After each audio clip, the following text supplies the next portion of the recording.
And there we go. And we begin.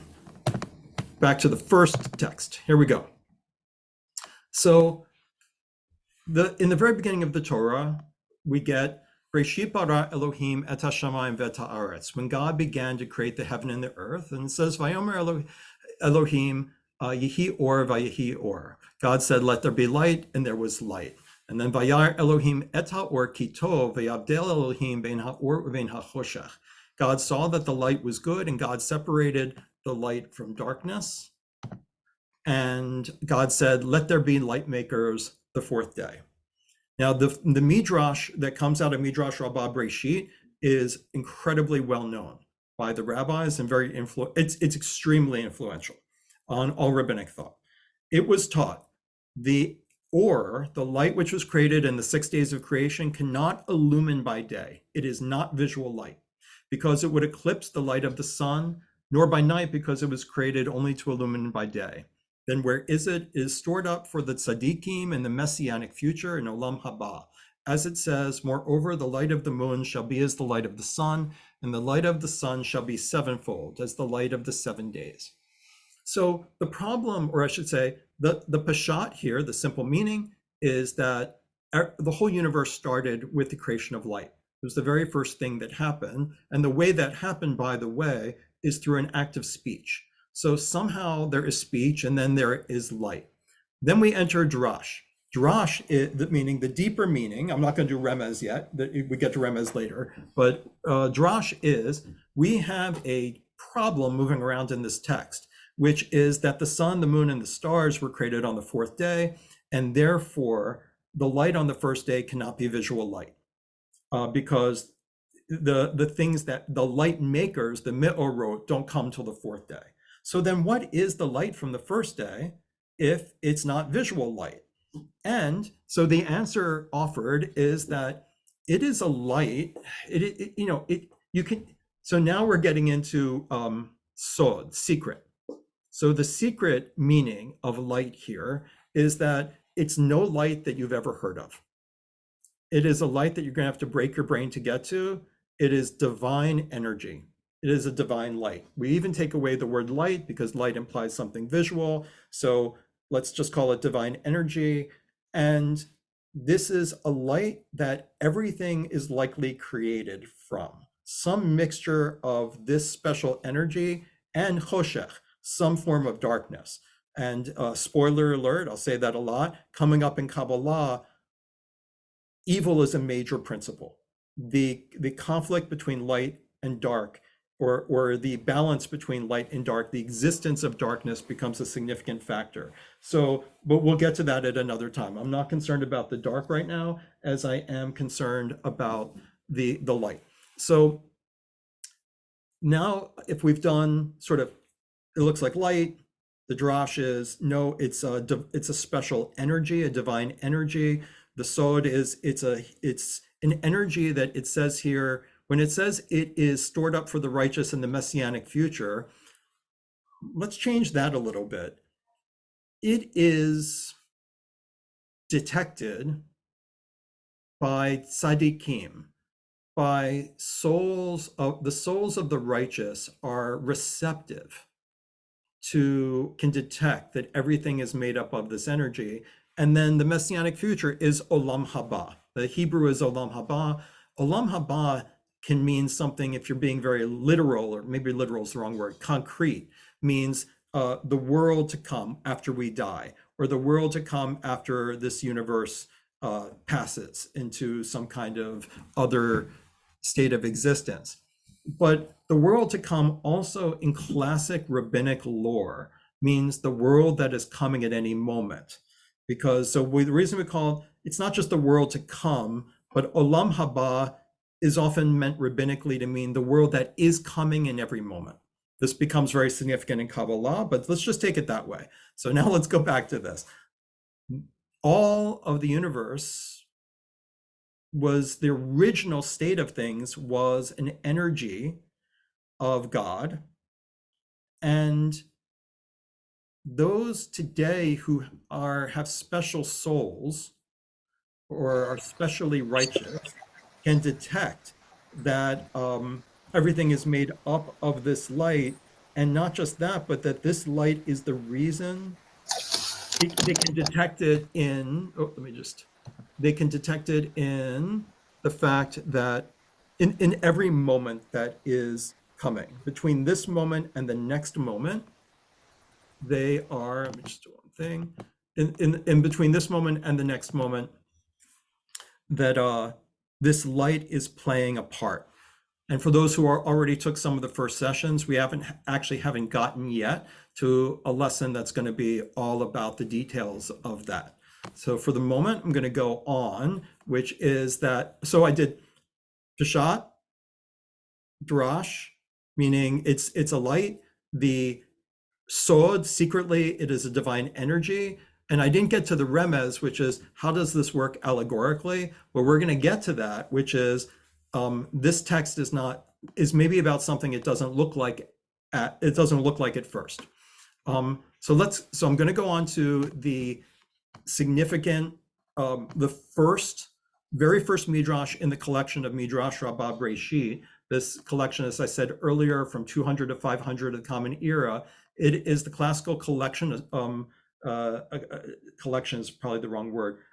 Not assortment. What's the word? It's when you put together all of as many of the midrashic pieces of the early rabbis as you can. That's what Midrash Rabbah means, collected, or a lot of midrash.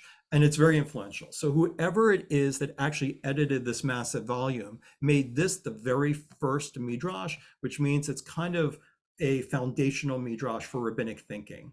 Rabbi Hoshaya, and these are not Kabbalistic texts. This is just straight up rabbinic text. This is basic rabbinic Judaism. Rabbi Hoshaya the Great began, I was with him as an emon, a delight day after day. Emon means a child's caretaker. It can also mean covered. It also means hidden. And some say it means a nursing child. It means covered, as it says, and they go through these different things. The Torah is saying, I was the tool of craft of the Holy One, blessed be he. The way of the world is that when a flesh and blood king builds a palace, he does not build it based on his own knowledge, but rather on the knowledge of an artisan. And the artisan does not build it based on his own knowledge, but rather he has plans on sheets and tablets by which to ascertain how he shall build its rooms, how he shall build its doors. So too the Holy One, blessed be he, looked in the Torah and created the world. The Torah says, Reshit God created, and Reshit is nothing other than the Torah, as it says, in Mishle, the Lord made me at the beginning as the Reshit of his way. So if we go back for a moment, it's a very famous drash on this, on the very beginning at the top of this page where it says Reshit, and Reshit bara Elohim, when God began to create the heavens and the earth. And it's a famous drash that Reshit is in a grammatical construct form, that the proper or a different way, a better grammatical way to say in the beginning God created the heavens and the earth would be to say ba rishonah, as the first thing God created the heavens and the earth. Reshit implies a connection between two nouns that we would do in English either with the word of or by a dash. When you put two nouns together, you get a construct form like a fireman. A fireman is a construct form because it means a man of fire. So a fire truck means the truck of fire. So Reshit means in the beginning of. And then you get God created the heavens and the earth. So this feature of the furniture of the text in which we're moving tells us that it doesn't mean what it seems to mean in the Peshat level. The Peshat level would imply it means in the beginning of time, but rather it is a clue to examine a deep secret meaning of what Reshit could really, or not secret meaning, but just deep meaning, that Reshit is because it's an unusual form, it must be telling us something we're not paying attention to. And what Rabbi Hoshaya says is, let's look for the word Reshit elsewhere in the Bible to see if we can find it and whether it refers to something elsewhere, because that's a classic rabbinic way of thinking. If you see a word in one place mean one thing, and you can find that word in another place, you can relate the second place back to the first place. And what he finds is, and he wasn't the only one, by the way, is that Reshit is a nickname for the Torah itself. It is a Reshit Darko, the beginning of God's way. So Bereshit bara Elohim does not mean when God began to create the heaven and the earth. It means Bereshit with the Torah, with the Reshit, with the Torah, God created the heavens and the earth. That means, therefore, that Torah is the blueprint of the universe. And that means that when we're connecting to Torah, I'll put the Midrash up again. What it means to connect to Torah does not mean to read a book. What we're really trying to do when the rabbi says, and this was very common in rabbinical school, and I always find that sometimes it's not common elsewhere, is we were constantly talking about teach me your Torah, teach me your wisdom, and sharing Torah and connecting to Torah. And we didn't mean, have you memorized chapter 14 yet? That wasn't connecting to Torah. It wasn't memorization. It wasn't reading it. It was connecting to the deep meanings of the universe behind it. So what Torah really means is the structure of the universe. How does the universe work? We're all after Torah. We're after how does the mind work? When we read psychology, we're trying to figure out how does this mysterious place in which we dwell on our brief time, how does it work? And that Torah is not only a means to that, it's not only a tool, but it's a word that actually refers to the underlying structure of the universe. So it's kind of like the blueprint or the order of it. And that becomes significant in Kabbalah because, first of all, it means, well, because what it means is that maybe there's a structure that we could explain. And if we explained it, then when Nadav watches the PBS NewsHour, he can say, I understand what's going on because I can relate it to the structure. And what Kabbalah will do is relate it to, will build you a structure. It will explain to you a structure of what that Torah basically looks like. I'm going to get back to the Moshe Cordovero thing, but for now, well, here, yeah, I think this is good. Cordovero was one of the 3 or 4 most influential Jewish mystics in history, and wrote, everything exists solely through the divine energy that flows to things large and small and clothes itself in them. If God's gaze were withdrawn for even a moment, all existence would be nullified. This is the secret meaning of the verse, you enliven everything. Divinity flows and inheres in each thing that exists. This is the secret meaning of the verse, God's presence fills the entire world. Contemplating this, you are humbled and your thoughts purified. So the energy that begins the Torah, it forms the universe based on a particular structure, which we could call the blueprint of the world or the blueprint of the universe, that shows ways in which the universe is actually working, and that everything in the universe is basically made up of divine energy.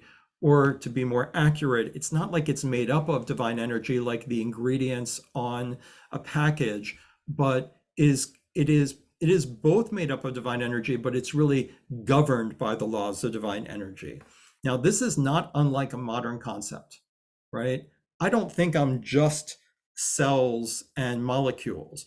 I think that really what I am are cells and molecules, and that are governed by the laws of physics and the laws of biology. So this is a very similar, if not identical, concept, which is that we realize that everything is being governed by hidden laws, and in that sense, the invisible energy that makes up the whole universe is God.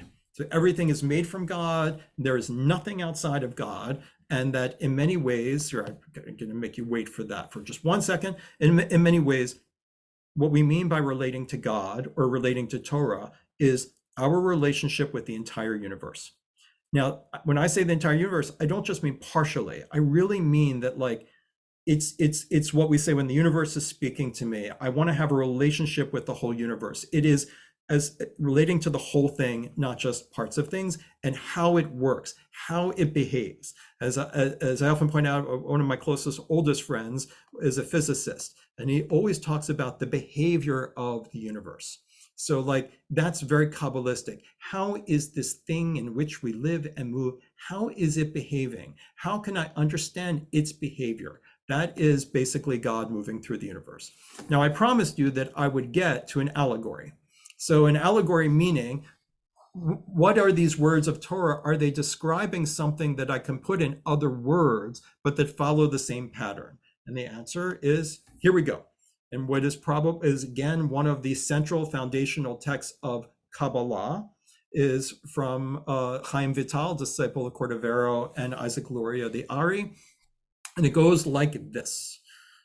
When the infinite divine flowing energy wished to create this material universe, it withdrew its presence. So speaking allegorically now, this is trying to translate the first two chapters of Genesis into an understandable story. So it's sort of like you say, physics professor, I don't understand what you were just talking about with all of this quantum bubbles and whatever, and black holes, and I don't understand it. Can you explain it to me more simply? And the physics professor says, it's kind of like this. The universe started as the tiniest bubble you could ever imagine, and it went a couple of trillion times, and the bubbles all popped. But then one time the bubble didn't pop, and the reason the bubble didn't pop is because there was a certain physical laws or constants that had to do with the surface of the bubble. So then the bubble didn't pop, and you're like, okay. And they say, like, no, don't quote me. Don't take me at my word. It's not really a bubble. That's what Chaim Vital is doing here.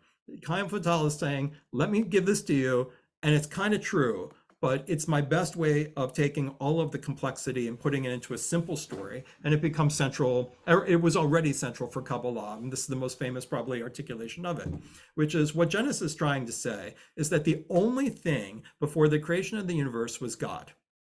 And since there was no time or space, because the creation of the universe means the creation of time, there's no time prior to creation, and there is no space prior to creation. It's not like there is an empty vacuum and suddenly the Big Bang happened.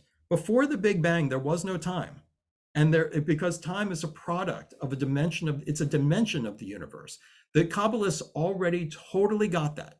So they're like, before creation, all there is God. And the only word we can use to describe God is Ein Sof, infinity. And there's nothing else we can say about God, and also we can't imagine it. Anyone who pretends that they can imagine infinity is lying. So we start with this. What Genesis is trying to tell you at the beginning is that first there was just infinity. There's no time, there's no space. You can't imagine what it is. And that is what God is. God is pure infinity. And now it says that even after there's a universe, the infinity doesn't go away, because even a stone would not exist. It would disintegrate without infinity. And this is something we're going to do probably in our next lesson, because the rabbis in Kabbalah, this is described and explained in the revelation at the burning bush to Moses. So that is to be continued. And so, but the energy of infinity clothes itself in garment upon garment. So we don't see it or realize it unless you can learn how to sort of think about the relationship between finitude and infinity. At the beginning of creation, if all there is infinity, how do we get the universe? How can you get space and time if there's nothing but pure infinity? So it says first infinity has to create a vacuum. And so it's surrounded on all sides by infinity.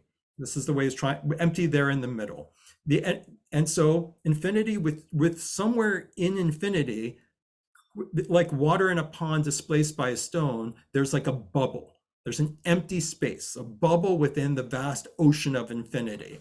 When a stone is dropped in a pond, the water at that spot does not disappear, it merges with the rest. So the withdrawn energy merged with the rest, and in the middle remained a pocket of vacuum. Then one frequency of divine energy, like a drop in the ocean, was extracted. Descending into the vacuum, it transformed into a mass of shapeless matter, surrounded in every direction by the energy of infinity. Out of this mass came energized matter, for in its simple desire to realize its intention, the divine energy of God, of infinity, re-energized the matter with a ray of the energy which had been withdrawn. Not all of the energy, because if it had all been returned, the original state would have been restored, which was not the intention. So okay, I read a lot. Imagine this. Imagine infinity is, which is God. Imagine infinity wanted to give birth to something finite, wanted to create something finite. Then infinity has to create a womb inside of itself. And so this is the way the Kabbalists think of it. This is like God as a woman, creates a womb inside of infinity in empty space. But then to birth something out of that space, creates an umbilical cord. And it's sort of, and the umbilical cord starts to feed divine energy back into this empty space to form the universe as like a fetus. Now, if it, like water displaced by, like a bubble in the ocean, if the water starts entering that bubble and fills the whole thing up, then we're done. We're all just back to ocean again. It doesn't exist anymore. So that this, what the process happens is a bubble forms and energy goes into the bubble, but not all the way, just in a limited way to create something finite. So the energy goes through this umbilical cord, is the allegory of it, back into creating. Now here we get the word golem. To fashion pottery, the potter first takes an unformed mass of clay, a golem, and then puts his hand inside the mass to shape it. I'm using male pronouns because that's true to the text. So that this fetus, which is our universe, or something like it, is being fed by energy, and it starts to form a shape of actual matter. So in the vastness, or if vastness is even the right word for something, we have the first creation of space, and then we have the first creation of matter. And the divine flow puts its hand into the matter, and which is to say that the energy is being is energizing the matter. As this energy began to enter the mass, vessels were formed, which were combinations of matter and divine energy. The first vessel, we'll get to this later in the course, Keter, could contain the energy, but almost immediately the other vessels, not having Keter's capacity, started to break. As the ray of energy continued to enter the vessels, they exploded, shattering. Their spiritual essence, the energy, ascended back to the mother's womb, while the shattered vessels became our universe. Still today, our universe requires the inflow of divine energy, even though the energy can never exist in its pure form in our universe of matter. It's like when you sit in the shade. Though the sun does not shine on you directly, it illuminates the shaded area. This is a very, very sort of important and clarifying idea in Kabbalah, that basically all of people, we're all walking around in the shade and we don't realize there's a sun because we never see it. Otherwise, all would be dark. Just like this, the energy of Ein Sof, of infinity, which is God, the energy of it's one of God's names, illuminates the world of creation indirectly. Without it, we could not exist at all. So just so you see something besides text and you get a chance to see everyone else for a second. So, this is the basic Kabbalistic myth, which is that you can see the shifts that are happening. Let's get away from a God that looks like a person, although it does look like a woman, but that's really the universe looking like a woman. So that let's get away from a different thing. What Kabbalah is doing with God is much more what you and I do with physics. It's trying to relate to what the universe is. And one of its first statements is this, which is, first, there was nothing but divine energy or infinity, because infinity has to become before anything that's finite. And in the coming to being of a universe, there was limitation of what infinity is. In fact, what it really was the first matter that ever formed couldn't contain divine energy and exploded. And our universe is the results of Shevira. It is the results of the explosion that matter cannot contain infinite or divine energy.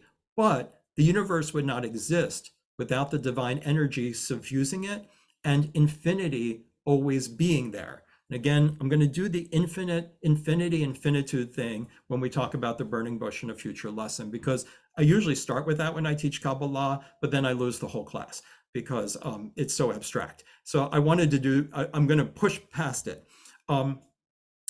If you are one of those people like Danny Matt and others, it is very hard to study this material without relating it to the Big Bang. It sounds incredibly similar, even though the original myths of it started even more than 5 centuries ahead of the Big Bang. Because think about it. There was no universe. There was nothing and the nothing that was there was not a nothing you can imagine. And suddenly, all of the matter of the universe existed in the tiniest, infinitesimally small space. But all of the universe, even a neutron star, which is more dense than you can ever imagine, not all matter could exist in the tiniest one-dimensional space, and so it exploded. And in fact, you can even get into the bubble metaphor, which blows my mind, which is the Kabbalists are talking about creating like a bubble within an ocean, and the notion of quantum bubble is key in theoretical physics for the idea of how quantum bubbles formed, or at least it was 20 years ago when I studied it. Maybe they've moved on from the bubble. Maybe the bubble has burst, and it burst my bubble just to think about it. But so if you say to yourself, am I allowed to think these parallels? Danny Matt, who's the greatest translator of Kabbalistic texts in our time, and I think one of the greatest understanders of it, he left full-time academia in California just to do translations of Kabbalistic texts several years ago, and they're really, really, really brilliant. He wrote a book called God and the Big Bang. So here's what I want to tell you about this, which is, yes, you should think these thoughts, not you shouldn't.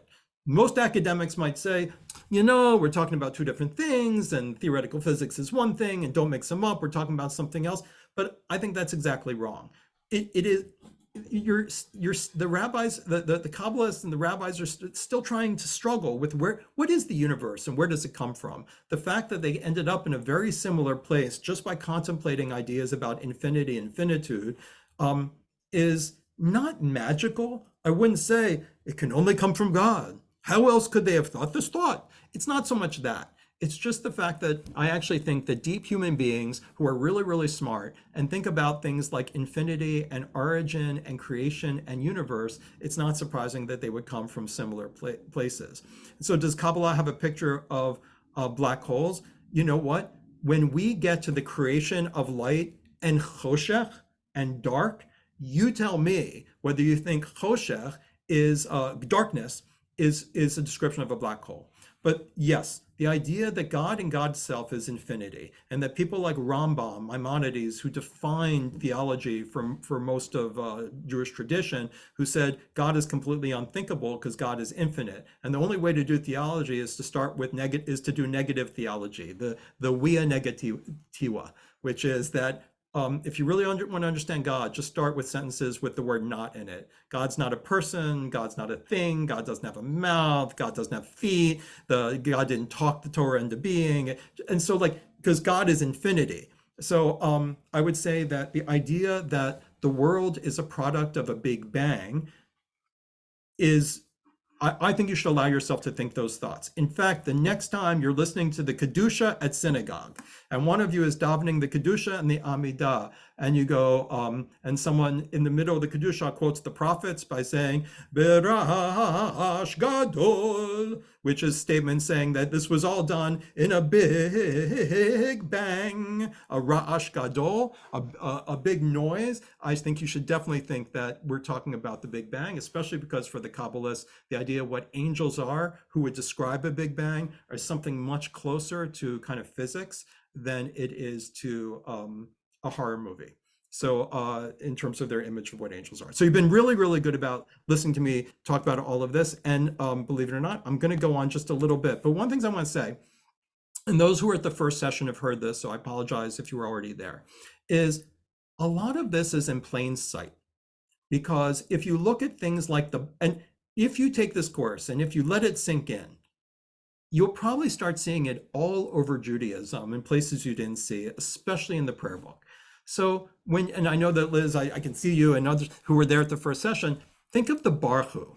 Baruch Hu et Adonai HaMevorach, Baruch Adonai HaMevorach Leolam Vahed, Baruch atah Adonai Eloheinu melech haolam. And there's Yotzer Or Uvarei Choshech, Oseh Shalom Uvarei atah kol.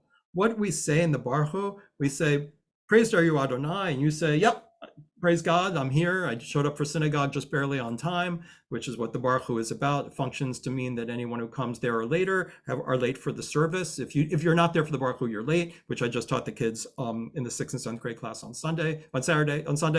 And but what's the blessing that comes afterward? Baruch atah Adonai, blessed are you whose rules or whose presence fills the universe, who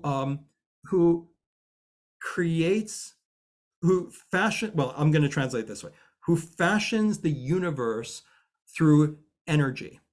Yotzer Or, who fashions energy, Uvarei Hoshech, and creates dark matter. Oseh Shalom. We all know Oseh Shalom, peace. It's, it's like hippie stuff. No, no, no, no, no. It's not hippie stuff. It's physics stuff.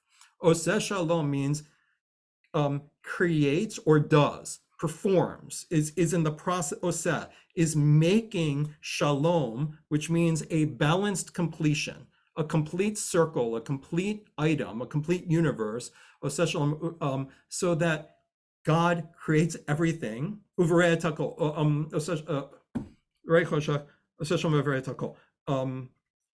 that everything is created in a balance of light and dark through God fashioning energy. So that it's not just like you have to read some weird mystical text to see that these ideas are influential throughout the tradition. And many of the rabbis that we think of as not being Kabbalist certainly are in possession of Kabbalistic ideas about what God is. They just don't necessarily share it with everybody else. And that takes me back into the Kabbalistic serious stuff. So we already have the Big Bang of Kabbalah, and I had some questions, and I pointed out, oops, I'm not going to give you an emoji. That's just not Rob Nadav, just not the emoji guy. So then I want to point out here is that in Friday Night Kabbalah Shabbat service, we sing Or Zarua Latzahadi Gur Yisrael Lev Simcha, so that there is a light stored up for the tzaddikim from Psalms 97, that many of the rabbis, when they're reading it, this is that we just saw earlier, the light that from Rabbi Oshaya, not Oshaya, that the light is right, that the light is stored up for the tzaddik, the one who can sense the divine light that everything is made of, and how it works is the goal of Kabbalah, or God who brings on the dusk. When you read that, when you say that, when you do the Mari Baruch Hu, and you say God who ma'ariv aravim, and you say, I know the word Erev.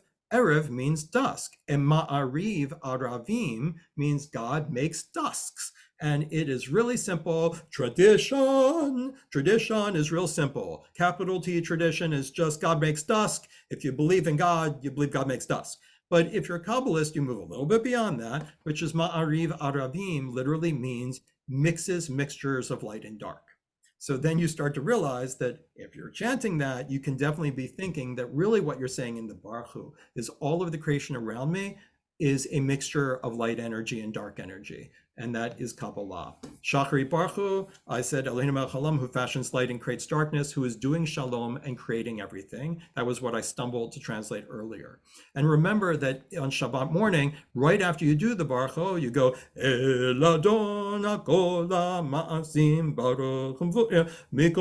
So that is an entire page of, it's a Kabbalistic piyut that is all a combination of words for energy radiating. It's all the radiating energy words, things like my daughter's name Ziva, and Noga and Meira. It's all the words that mean emanation of energy, because we live in a world of emanating energy.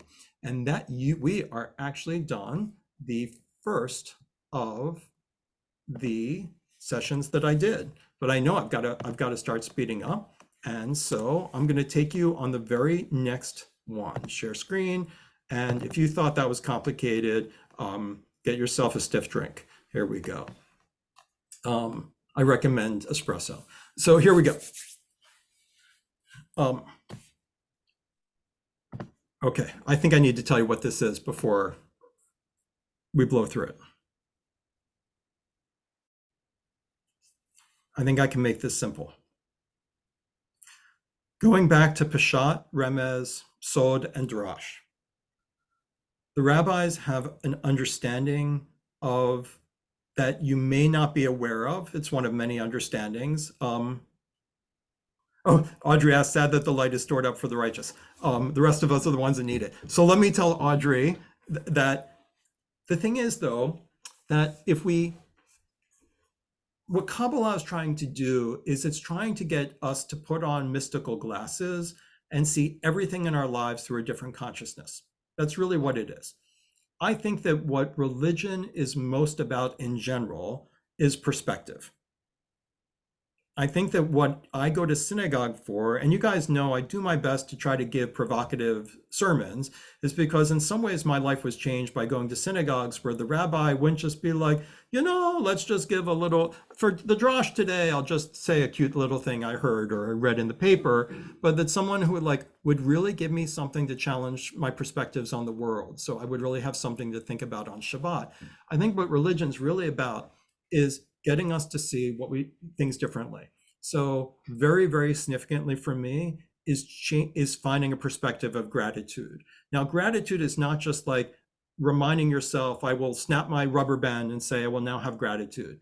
I don't think you can summon gratitude any more than you can summon love. I think it's just phony. Gratitude is a different perspective. It is really a way of looking at things and saying, I won the lottery that I'm getting to be in this moment. It is, and that to train yourself to have a different perspective like that changes your life.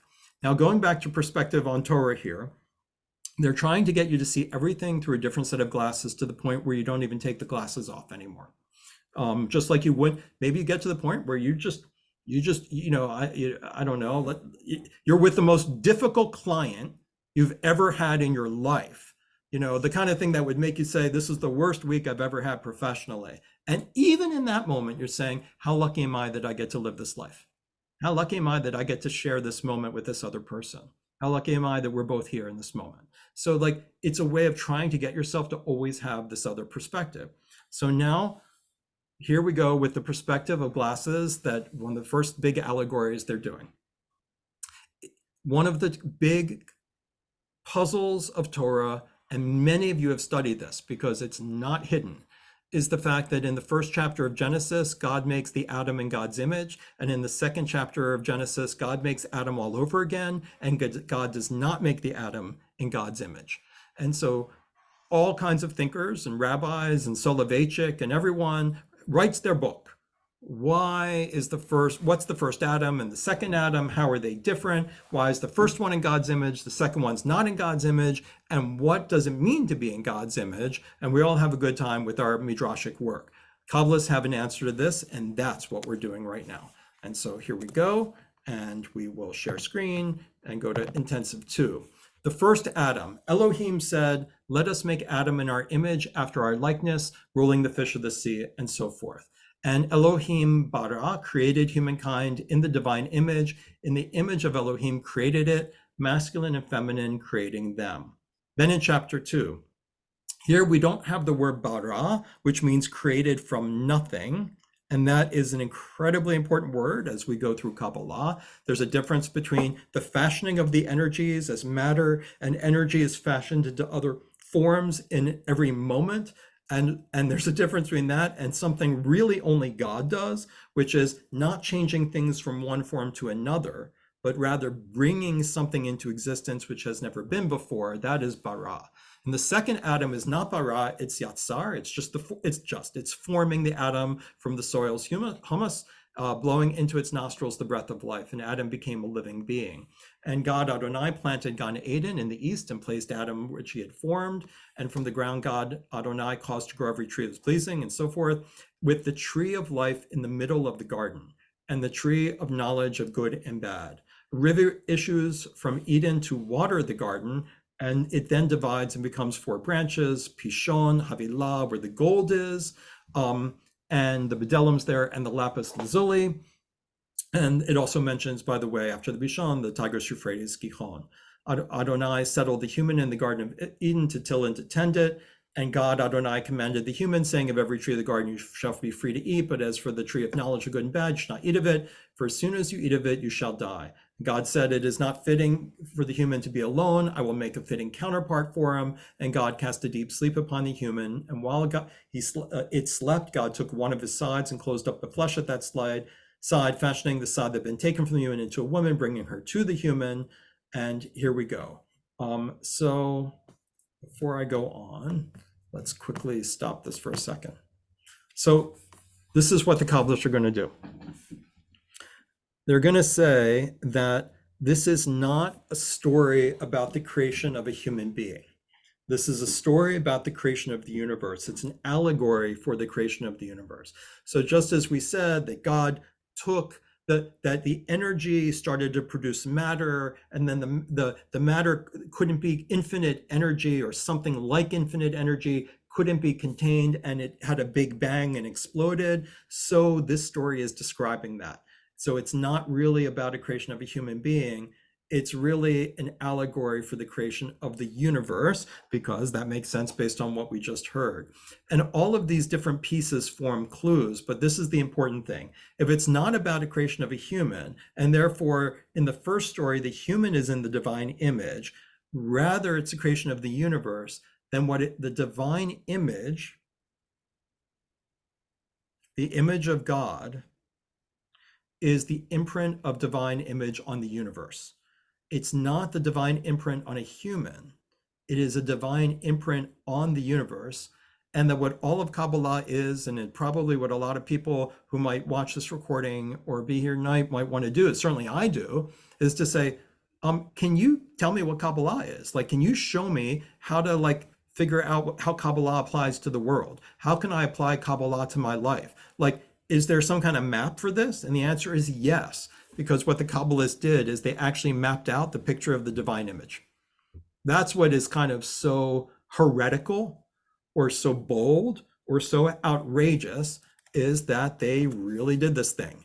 And what they did is, it is that tree of knowledge, the tree of life. It's the Eitz Chaim. And here we go, share screen. And we've probably looked at it before. It's right there. So that, let me make it a little bigger. It's not supposed to be so small. Let me see if I can do this here. Maximize, won't do it. Okay, oh, there we go, did a little bit. I'm gonna be right there. Sorry about that. I didn't intend to do this tonight over Zoom. Let's make this a little bit bigger, and let's make it a little bit easier to see. And now I can share my screen again. I'm looking at the time, being mindful, try to censor it. There we go.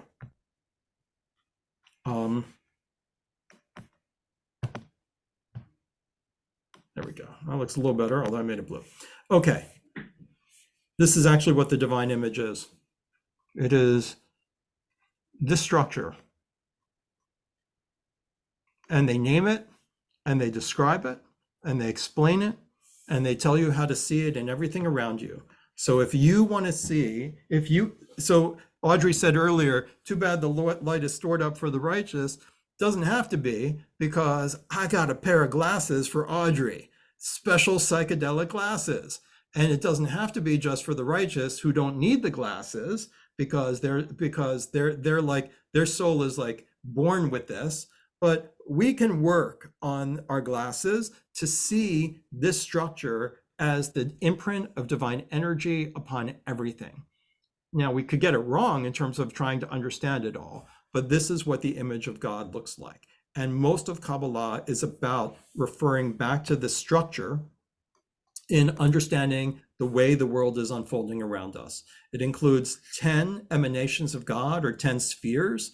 And these spheres of God are spheres of the expression of divine energy and their patterns flowing through the universe. The connections between them are understood to be like often referred to as water pipes, because that this structure never exists in a static form. It's always dynamic. It's like a breathing, vibrating, flowing in time structure, or if that's even makes sense, it's a dynamic structure. And so there's flowing among all of the intersecting tubes between them. And they have ways of describing how it's like water pipes, and some of them have colors. And when it passes through this tube, it's this color, and passes through that tube, it's that color. But basically the whole course becomes starting to just reflect in a lot of ways on how we see the divine image in each situation that we confront in our lives. And so that is that. And that's what we'll be doing. And let's just see which text I'm going to skip and which I'm going to do. And I'm back to you. So thank you for your patience. Okay. So the world's created, the whole universe is created in God's image. but we don't see God's image because of the shattering. It's when it said that at first the vessels could contain the energy, that was chapter 1 of Genesis. The imprint of the structure I showed you was working. That imprint of that structure was going into what they call vessels of clay. It was going into the golem. Like God was taking, I mean, what we call a golem, God had this mass. It was the original, forget mass. The very first matter at first could contain the divine imprint structure, but then it couldn't. So it exploded. So that's why we have chapter 1 Adam is the universe, the beginning of the vessels, and chapter 2 Atoms is sort of describing the reason it's not in the divine image anymore is that the divine image is basically hidden within reality, and we receive wisdom on how to start seeing it through our mystical glasses. So I want to show you, if I go back to share screen and I go back to intensive 2, I'm going to skip, let's see if I went, there was so much in there earlier. I think,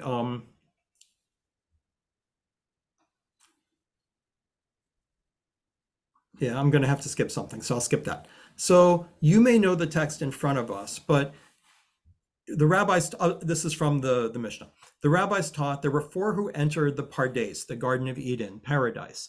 And they are Ben Azai, Ben Zoma, Acher, and Rabbi Akiva. Rabbi Akiva said to them, when you reach near the pure marble stones, do not say Mayim, Mayim, because it is said, a speaker of lies shall not abide before my eyes. Now, remember earlier in Genesis, it had this whole thing about the waters flowing from the Tigris and Euphrates. But that is actually, in many ways, a reference to the water flowing along the pipes of the structure I just showed you. It's really a reference to the water flowing through reality in divine patterns. And should you see the divine patterns, don't say, it's water, because it's not really water. It's really divine energy. And a speaker of lies shall not abide before my eyes. Ben Azai glanced upon the marble stones, or upon God's presence, and died. It is precious in the eyes of Hashem, the death of his pious. Ben Zoma glanced at the divine presence in some way by entering this mystical reality of the Garden of Eden, and was mentally damaged because it said, honey you have found, eat only your fill, lest you regurgitate it. The third one, Elisha ben Abuya, chopped down the saplings. In other words, an idiom for became a heretic, and Rabbi Akiva emerged in peace. So one of the reasons I'm sharing that is that there's a whole section of the Mishnah, the earliest layer of the Talmud, that is already dealing with mystical contemplation. That was understood to be a text, and that's not like, I don't know, an allegory itself for, I don't know, a good session of studying Torah one day. It is supposed to be more, it's understood in the context of where it appears in the Mishnah, and with other things in the Mishnah about the fact that people want to connect to God through mystical practices. And the question is, can they be successful, or is all of that a bunch of nonsense? There's no such thing as mystical connections to the hidden divine energy in the universe. And their attitude is, no, it's not nonsense at all. And in fact, 4 of the major rabbis were involved in it, but one said, now that I've connected to the divine presence, I'm not interested in Judaism anymore, right? Because it's kind of like, I hope I'm allowed to say something, it's kind of like an alcoholic. It's like, once I got that drink, I just want more of the drink.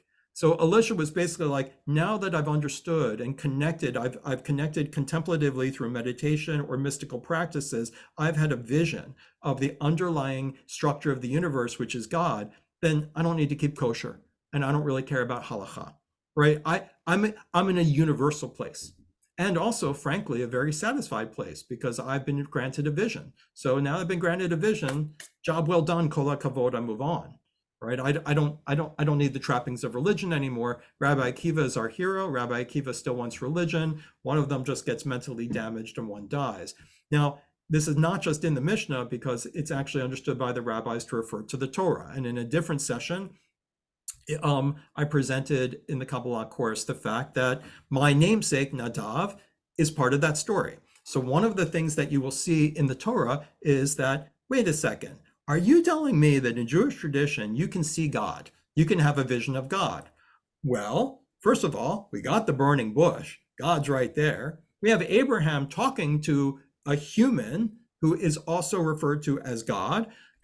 We have the elders of Israel with Moses who feast upon the divine presence, and it seems to either eat while it's happening or feast, who are actually feasting on it.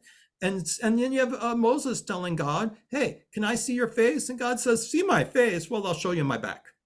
Right? I mean, you have Moses lifting up his his hat, and light beams streaming out, and everyone freaking out saying there are light beams streaming from Moses's head, put your helmet back on, and he does so. So like the answer is that just because contemporary Judaism doesn't it's kind of taboo to talk about seeing God, doesn't mean it's a huge part of our tradition. And then we get to Nadav and Avihu. It said Nadav and Avihu brought a special fire to God, and it blew up and it incinerated them. And then, so we know that you shouldn't drink when you're serving the temple. But actually, many of the rabbis understand that to be what happened to Azai, which is death, which is basically they were actually mystics who actually connected directly to the divine presence and then died. And that the idea here being that you could actually have a meditative experience in which your heart stops. And it doesn't stop just because, shoot, they had an accident and their heart stopped. But actually, what's actually going on in your consciousness is you become so in the present moment, in an advanced form of meditation, that you stop breathing, and that you are connecting with this reality, and you forget to breathe. And basically, your consciousness merges with God, and your body dies. And that the rabbis are saying, be careful about that, because you really don't want to die. Like we don't think that's a good thing. So that basically there's a taboo on mystical contemplation, but there's a taboo because it's a real thing. It's a really, really real thing that we are surrounded by a Godhead, that a presence of God that we can access, that we can see, that participates in vision, that is possible to access through meditation, and that is a core part of our tradition. In fact, where it says about the marble stones, this idea of like, what is the marble stones? What is this? What is that? Well, part of it is this idea that the word sphere, that the divine image is 10 spheres, is that the word sphere, which is a Greek word, if you put it into Hebrew letters, looks like sapphire, which is the word sapphire. So also a Greek word, sapphire, but that the Hebrew word sapphire, that somehow you are entering a place of almost like a prism of gems, where divine light is refracted into different colors, like the colors of the divine energy flowing through reality as envisioned in those pipes. So, and not only that, but you're entering the Garden of Eden, which is the place where the gold is and the lapis lazuli and the gems are, so that you are actually through contemplation entering a place of being in the presence of God, and hopefully you don't die. So here are some of the examples of the 70 elders ascended with Nadav and Avihu, and it actually says in Exodus 24, and they saw the God of Israel, under whose feet was the likeness of a pavement of sapphire, like the very sky for purity. So I mean, like we didn't make this up. It's in Exodus that there's a vision of seeing God, and you're seeing sapphire pavement. And yet God did not raise a hand against the leaders of the Israelites, Atzilei. They beheld God and they ate and drank. And if you do drash, you can see that that word Atzilei appears earlier in the Genesis text in chapters 1 and 2 that we read. It appears as a different meaning, not meaning leaders, but something else. And so they're like, it's all meant to be read mystically. And it also describes actually not leaders, but that the leaders, the Atzilei, actually are given a vision that the world of Atzilut, the world of the realization of divinity in this world, they get a vision of. We learned, and so we learned that there are 10 spheres and 10 sayings, and it's a little bit more about, we'll actually get back to that text at a future time. So then on the second lesson, I basically said, we're going to do a little bit of Kabbalah, and I'm going to do it, even though I don't have a ton of time left. I'm going to, well, here, let me take a look at I'm going to finish with that. So now what I'm going to do is take a look at the third lesson and share the screen. So the third lesson, Zoom is telling me I'm screen sharing, to which I say, duh. And now I can see what I want to share. From last week's session, the Adam Kadmon is the first Adam. So there are two creations of Adam. The first creation of Adam is not a physical human being. It is the first imprint. Let me put it this way. I won't even mess around with the golem piece. The first thing that God created was that image of that tenfold spherotic structure of what the imprint of God is. The image of God is that imprint. And it's just an idea. It's not yet in reality. It's going to be the imprint for reality. So the Adam Kadmon, the original Adam, the Adam of chapter 1, the primordial Adam, is the divine light without the vessels. It's the image of God not yet put on a body. And the body is the universe, but let's just say it's not yet on the body, because when it was put on the body couldn't contain it and it exploded. So the first chapter, the original Adam, is just this image, this imprint of what the divine pattern is. Then in second, when it gets applied into matter, it blows up. So the tree of knowledge eating describes the human soul's task, the great task of Be'irurim, sifting through the mixture of good and evil in the world to extract and liberate the sparks of holiness trapped therein. In addition to liberation of sparks, or as the process of doing so, we are attempting to unify or bring unity to the divine energy. The goals of unity and balance are often interchangeable or the same thing in practical life. For human conduct on this earth, the literally central goal is tiferet, or proper balance. Now, I would imagine that if you're like me, going to maybe one of my early Kabbalah courses, this is really what I wanted to get to. There's a lot of other things the Rabbi talked about, but I'm wondering, is this course for me? What does Kabbalah have to do with actually living a life? What would it change my life as? What can you put it simply? This is putting it simply. What is putting simply is this. In every moment, if we see through Jewish mystical glasses, what we're trying to do is sift the good from the bad in every situation, and that there's a hidden divine energy that is animating everything through patterns. And if we can detect the divine energy, then what we can do with the power of our action, the power of our mind, the power of our soul, the power of our actions, our power, what we can do is we can help repattern that energy through what we do in each moment.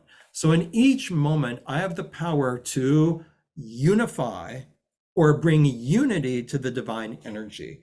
Let's just say, if I walk into a situation in which there is no compassion being expressed, and I bring compassion into that situation, then I am realigning that situation. I'm realigning that reality by bringing unity to it. So if you want to understand Kabbalistic language, the whole point is like, whereas you and I might say, I mean, today, if I'm in 21st century Judaism, what do people want? Rabbi, can you teach my kids to be mensches? It's all about being a mensch. It's a mensch, it's a mensch, it's a mensch. We're all about menschlichkeit. What the Kabbalists are all about is unity. That's the key. It's unity. And if you're like, I don't know what this word unity means, does it mean we all think the same thing? No, if you can't handle the word unity, think of shalom. We're trying to bring shalom, a harmonious balance. Shalom can also mean completeness, right? Shalem is to be complete. When you pay for something, you're completing a transaction. So if you don't like the word unity because it sounds like we're all voting for the same candidate or something, which maybe wouldn't be such a bad thing depending on the candidate. But that said, the goal is they use the word unify to mean what you and I would mean to do good in this world, which is you are bringing balance and completion. You are bringing healing. You're healing the situations by sensing the good, sensing the patterns, being receptive to what's really going on underneath the surface, and then unifying, bringing harmony and balance. And you will really, they say you'll only do it either if you're just absolutely miraculously intuitive, which means you're a tzaddik, you're a saint, like you just can't help but get it right. We hate people like you, by the way. By the way, there are not that many of you. So if you're here today, I don't hate you. I think that's amazing. But for the rest of us, we're not saints. We're not tzaddikim.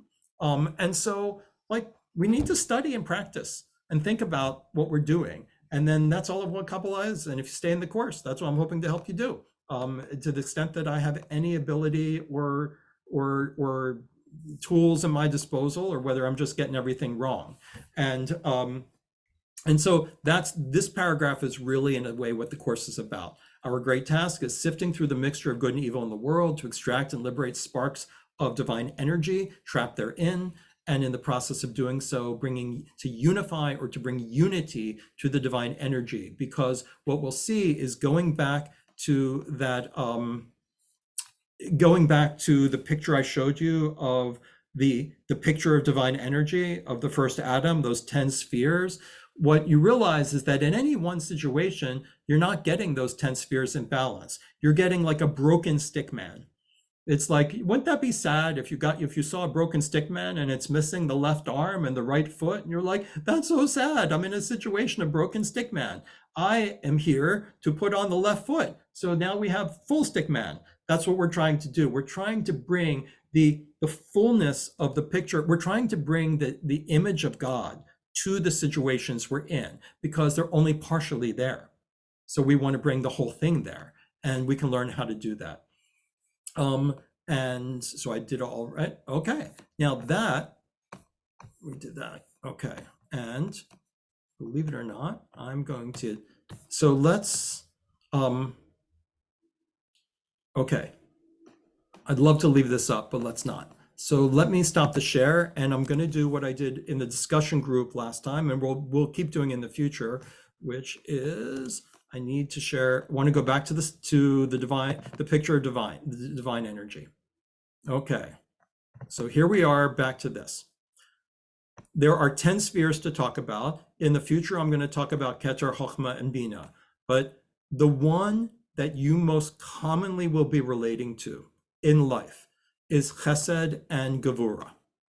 Okay, now Chesed and Gevura, they're the most, they're the easiest to sense. The patterns of these two divine energies and how they play off of one another, and what it means to bring balance to the two of them. And this is the kind of thing that when I say, when Nadav is listening to the news, or when Nadav is watching him, in every situation that I'm in, this is the first one. The other ones are more complicated.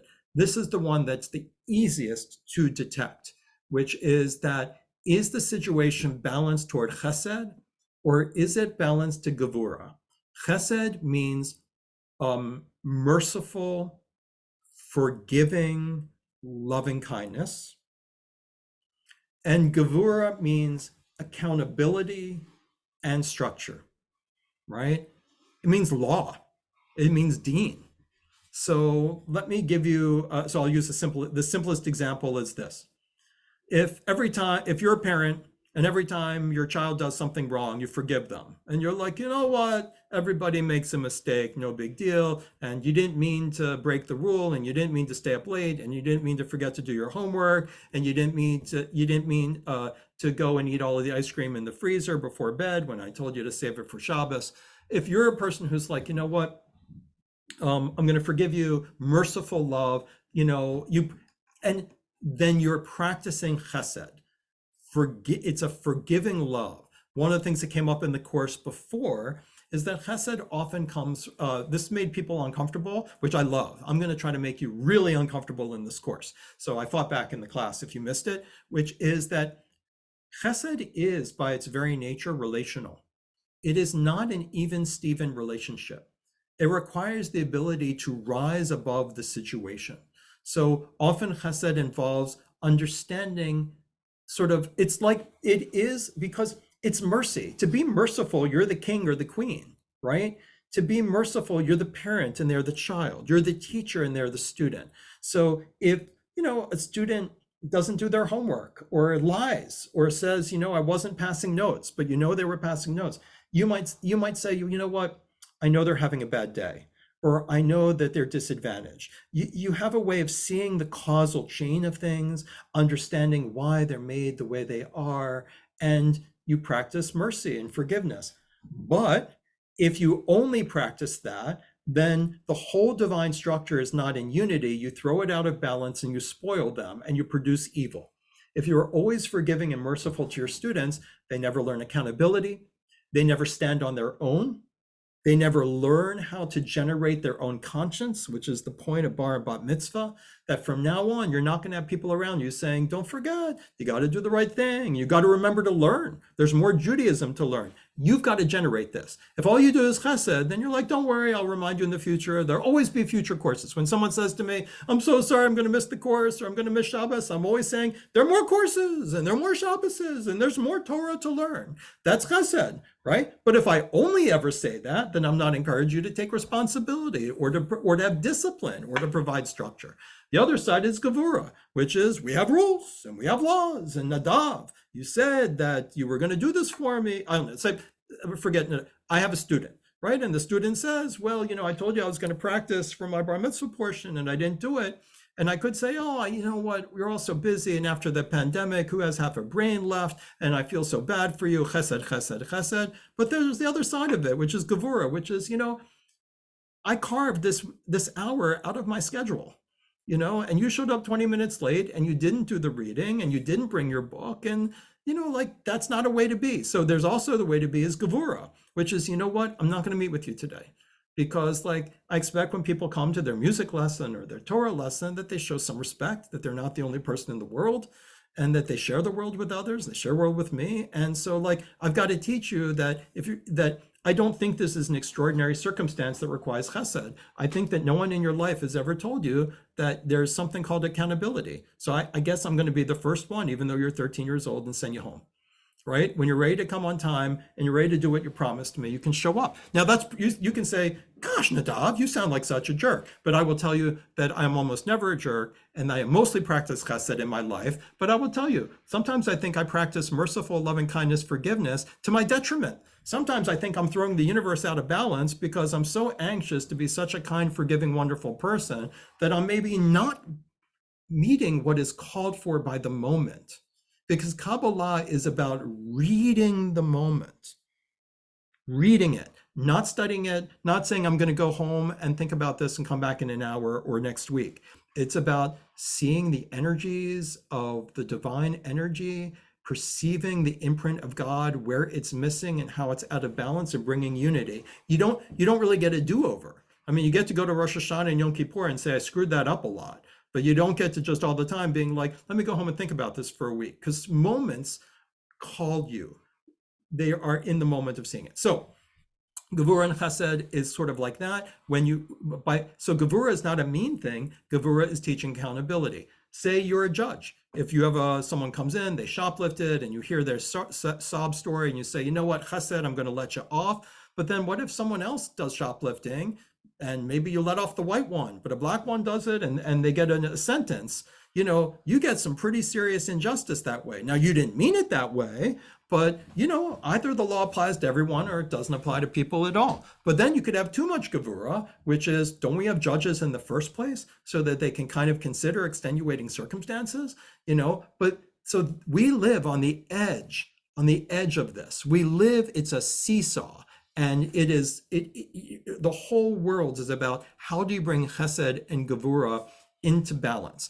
I will give you an example from when I read an article about, yes, I'll say something controversial, right? So if you made it to the end of today's session.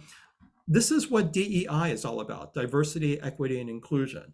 And I would actually say that DEI is very much about Gevura, right? It's actually it's about saying, look, we need to have we need affirmative action. Affirmative action is not Chesed. Chesed is, I'm sure anyone could do the job. I mean, I'm sure lots of people are qualified and lots of people could learn.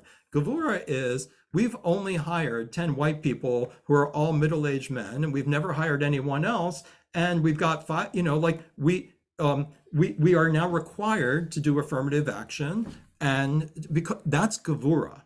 That's saying we need to follow a structure that is like a rule that makes change happen to bring balance. And then other people say that's ruining everything, because if you just affirmative action just leads to more racism. This is really a debate between sort of looking at the merits of each candidate and then saying we need an actual structure accountability for eliminating systemic racism. And there are many, many, many other places where we see this, and I realize that I'm coming to the end. One of the things we did in class, so I wanted to include you on, is that Abraham is considered to model chesed, and Isaac is to symbolizes gevura. And much of the Torah is not a literal story about the history of the Jewish people. Much of it is allegorical. If you know to take that pashat, the basic, you read it and you learn it. You're like, I never knew that was in the Torah. Just go read some chapters and get it under your belt. Pashat, Darash. Learn some of these textual things. The Rashi and Ibn Ezra and Rambam and all of the rabbis. You take some midrash courses so you can learn what are the questions going on in these texts. The kind of thing where you came to synagogue and you're like, I didn't realize Sfatayim and Shvatim, or that hardness of heart is related to hardness of tongue and speech, and you blew my mind. So these are supposed to go together. Do that. Do some sod. Go study some Kabbalah and learn the mystical background to all of ways of seeing reality in Torah. And then you end up at the allegory. And the allegory being that some of the Torah is really telling the story of these patterns in life. So Abraham is not just a guy and Isaac are not a guy. They're an embodiment of these two forces. Why? Because Abraham is so merciful. He's the one that wants to say, Sodom might be full of gang rape and the worst kinds of crimes we really have never seen in the history of the world, except for in Gaza by Hamas. But you know what? There may be a couple of innocent people in there. And so like, let's call it off, call it off. Like, he's like, look, you got to find the most merciful place you can. Right. And so he's the one that you know what? He's running out there after a circumcision on a hot day and in pain. And he's like, I don't care who these three people are, but they're going to be guests in my home. Right. And which, this kind of hospitality is like chesed. It's the kind of thing where an Afghan villager invites in a wounded American soldier in the Afghan conflict and says, I don't care whether you're an Islamophobe, I don't care if you're a soldier, but when you're in my house, you have asylum, right? And tells the Taliban outside, as long as they're in my house, they're under my protection, right? So, which is also, by the way, what happens in Sodom with Lot when he gives people protection in his home. That is chesed. That is, what you get is my mercy and my love. I don't care who you guys are. You could be murderers. Come in. Sarah's going to make some cake, and we're going to. That's all I need to know is right now you're my guest.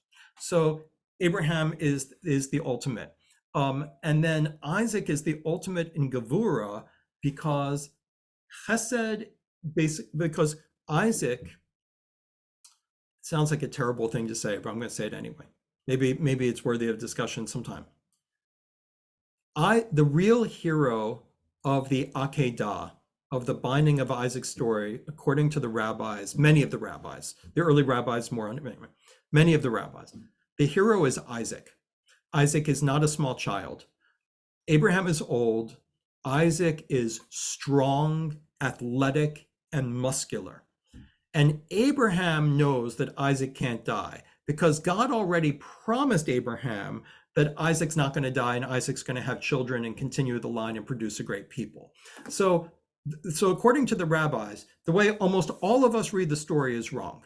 We see it as a test of Abraham. There's no test for Abraham because Abraham's already like God's like, I got this, don't worry, Abraham. And Abraham's like, good. Abraham, so for many of the rabbis, never occurs to Abraham that Isaac will ever die. He just is waiting for the lamb to come out. And if, it's all for him, he's good. Isaac has not been told by Abraham or by God that he's not going to be sacrificed. So the Akedah is not a test of Abraham, it's a test of Isaac. And since Isaac is strong enough not to allow himself to be bound and killed, it is his virtue. What is his virtue? He practices Gevura, which is that It is allowing yourself to be ruled by the law. It is obedience. I mean, it's obedience is a terrible word, but it is being a servant of the law, even at your own expense, right? Gevura is, and this has happened to people I'm very, very close with, right? You are qualified for the job, but you are white. I'm giving it to somebody else. And Gevura is the fact that I am after the good of eliminating systemic racism, and though it is to my personal detriment that I'm not going to get that job, then I'm willing to accept that.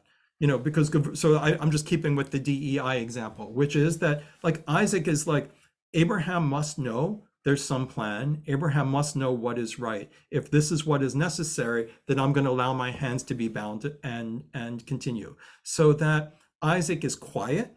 Isaac is he's taciturn. He may be psychically damaged by the Akedah.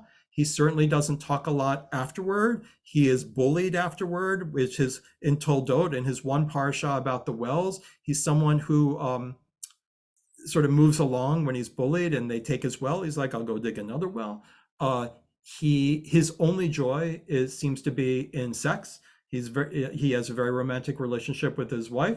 And Rivka, his wife, takes on the qualities of Avraham. She actually embodies the chesed soul, and she becomes a leader, and he becomes a kind of follower. So that he pays a price for Gevura, but he lives it.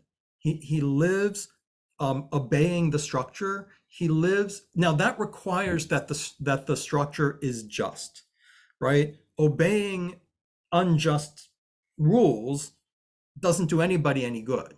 And so that's where you would have to break them, or you'd have to rearrange them.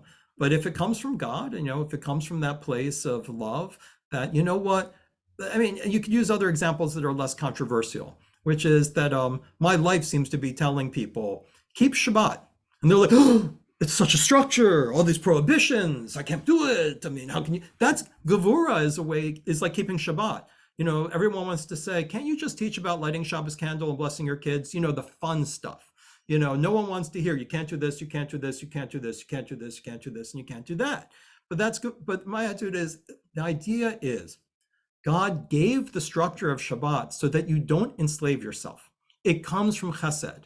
The flow of chesed is out of absolutely loving kindness for the fact that we imprison ourselves, we enslave ourselves, and we can't help serving things other than God. We're always trying to be like, but my kid's retainer broke and the orthodontist is going to get me in and it's Saturday morning and I got to be a good dad. Like we're always trying to and so God gives us the structure of Shabbat.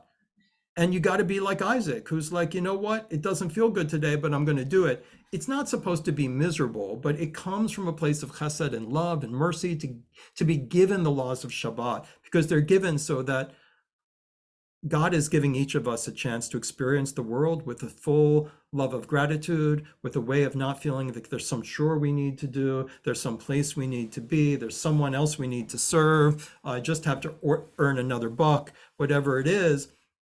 And so observing Shabbat comes out of Gevura. And like I said earlier, Gevura, which gets a bad rap because everyone wants chesed. But Gevura, anyone who's involved in life, which having structures, that if the structure is correct, then serving the law is a beautiful thing. If you make exceptions for everything and everybody out of the best of intentions, it really is the road to breaking up the unity of the universe and leading to evil. It leads to unbalance.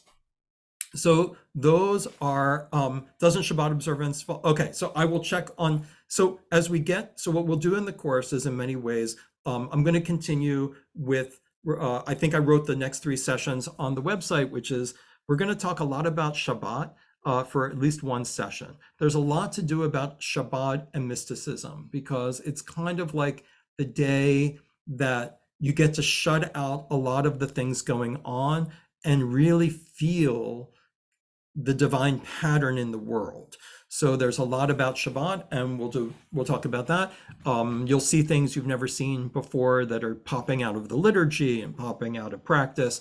And we'll also spend time on evil, which I'm not great at evil. Well, I'm probably great at evil in real life. Maybe I'm not good at understanding evil in Kabbalah, but we'll talk about evil in Kabbalah as well.